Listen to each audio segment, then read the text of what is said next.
preparation for this conference and in the face of a global pandemic, I have noticed how much time each and every one of us currently spends online and especially alone. I think this is an experience that many of us, some people more and others less, have had in the past few months. All of a sudden, there are these barriers that prevent us from interacting with other people in person. Even in ancient Greece, the cradle of modern civilization, people knew that social experiences and encounters were deeply embedded in human nature.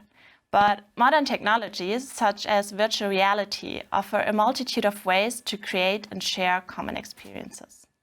These virtual worlds create a platform that can bring people together from all different regions with a variety of backgrounds and without any boundaries. For this session, we invited a leading expert who first spoke at DLD in 2015. He is the co-founder and CEO of Improbable. His company, which is well known in the gaming industry, built a platform that allows developers to design and large-scale and complex simulations. And he will tell us about how we are already surrounded by virtual worlds today and the far-reaching impact they may have on us in the future. Please welcome on stage Herman Narula. Thank you so much for that kind introduction. So my talk today about what the world needs now is all about building massive virtual environments and simulations of the real world, and why I think that could have a profoundly positive impact in the way that we all live if we use it responsibly. So a little bit of background on myself. I am one of the co-founders of Improbable, and we have been spending the last few years building massive scalable infrastructure to support unprecedented simulations of the real world, from everything from cities to modeling coronavirus to virtual environments for online games, and more recently, really for all manner of uses of those types of virtual worlds. So I think it's always useful to give some context and think a little bit about why we got here and what we mean when we say virtual worlds. We're really living in an unprecedented time of convergence. There are now billions of people who daily play video games. And there are even more than that now who are focused on post-pandemic using computers not only for entertainment and online lives that supplement their real lives, but really as an important part of how they socialize, in many cases even go to school with Zoom and beyond. So we're at a point where both the technology and the social need have converged. And we're spending more and more of our time not just using the internet, but living online. And I think the biggest observation I would make is that this is so far not really all that healthy or all that positive compared to how it could be. All virtual experiences and all online experiences are not created equal. We know from self-determination theory and psychology that even when people play games, they're really looking to fulfill fundamental motivations, the desire to be creative and to express themselves, which is known as autonomy, the notion of competence, so trying to become better at something, and the desire people have to relate to one another in important social ways, not merely communicating, but having meaningful interactions and communication. And in the end, if we're going to build a blueprint for how to upgrade the internet and take best advantage of virtual environments to do that, we have to think beyond how we've used these environments in the past and really focus completely on their goal of fulfilling psychological needs. And in order to do that, we need to think a little bit about the impact that virtual environments can have on people's lives. Increasingly, young people are having meaningful moments, whether that's seeing their first concert or making friends or even engaging in learning inside virtual environments.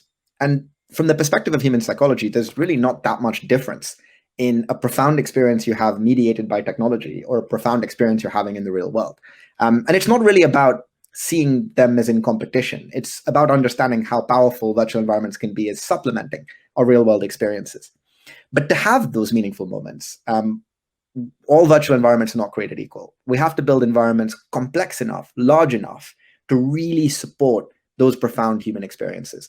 We need virtual concerts where hundreds of thousands of people can exist in the same space at the same time, engaging with one another deeply. That unlocks all sorts of profound opportunity and change.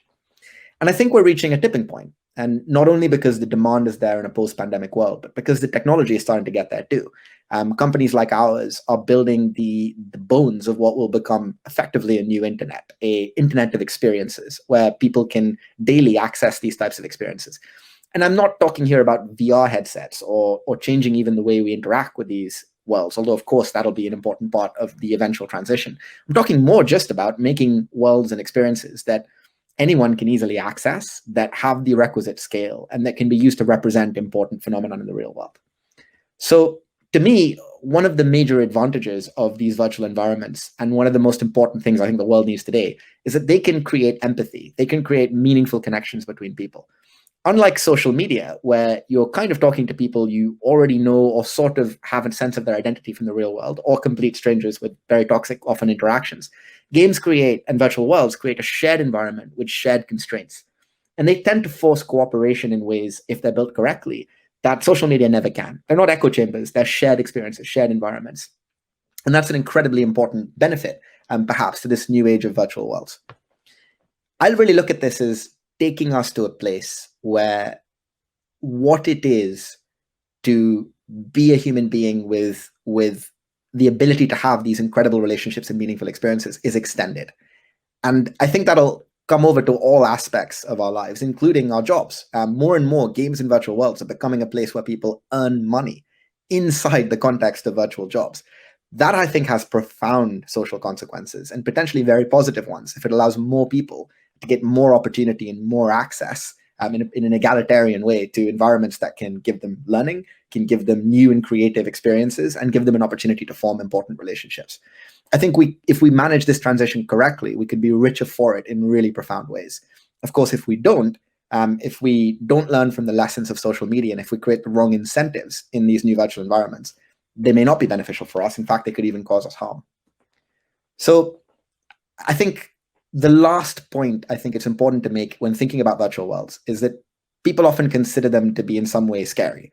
Maybe they'll take us away from our real experiences. Maybe they will stop us from connecting more meaningfully in the real world.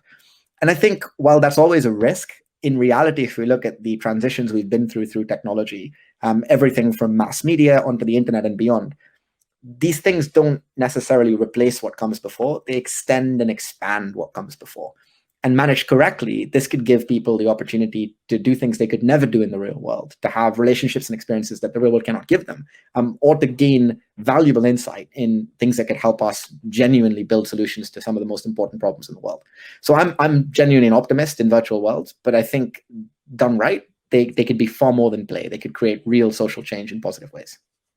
Thank you very much.